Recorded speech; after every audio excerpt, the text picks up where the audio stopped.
These vivid, life-affirming images are the creations of London artist Sara Ezekiel.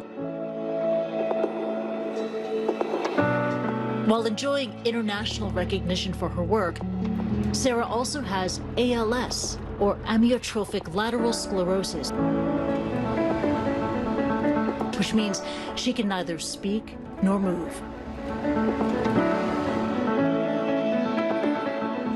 Her pictures are painstakingly produced, stroke by deliberate stroke, with the movement of her eyes.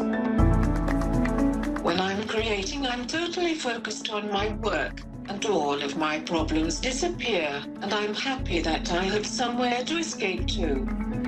Known as the eye gaze artist, Sara uses infrared technology which tracks the tiny movements of her pupils to control a computer mouse on a keypad, giving her the platform for artistic expression and also for communication.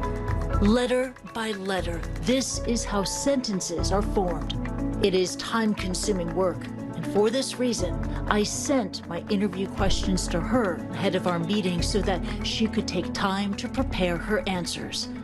Sara, how do you modify your artistic technique to suit this technology?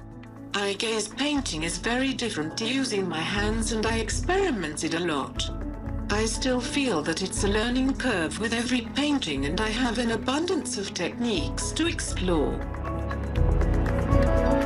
The odd thing is that my style hasn't changed, and my eye gaze work resembles work I did with my hands before.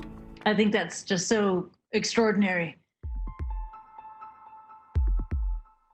Sara's eye gaze system is made by international high-tech company Tobii Dynavox, which specializes in eye tracking devices.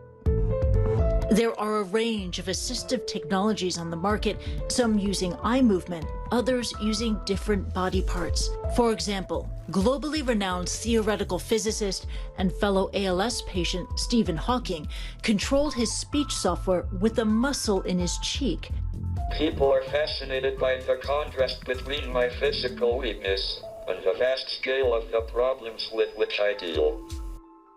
Sara met him in 2015 at the movie premiere of his biopic, The Theory of Everything. ALS is sometimes known as motor neuron disease. According to the ALS Association, it affects 2 in 100,000 people on average, and there is no known cure. My life was pretty normal before I was diagnosed. I was a full-time mum, used to cook, clean, and go to the gym regularly.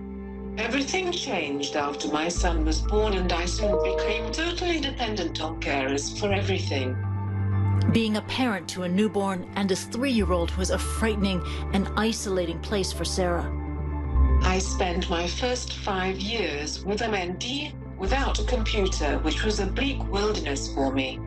I felt very lonely, couldn't read because my hands didn't work, and couldn't create anything. 20 years on, and she now considers herself lucky to have seen her children grow up, and that she has found therapeutic release through painting. How has assistive technology transformed your life as an artist? Technology has definitely made my life worth living. Before eye gaze, I couldn't create. After eye gaze, I'm the artist I always wanted to be. And still can't believe that I can paint with my eyes.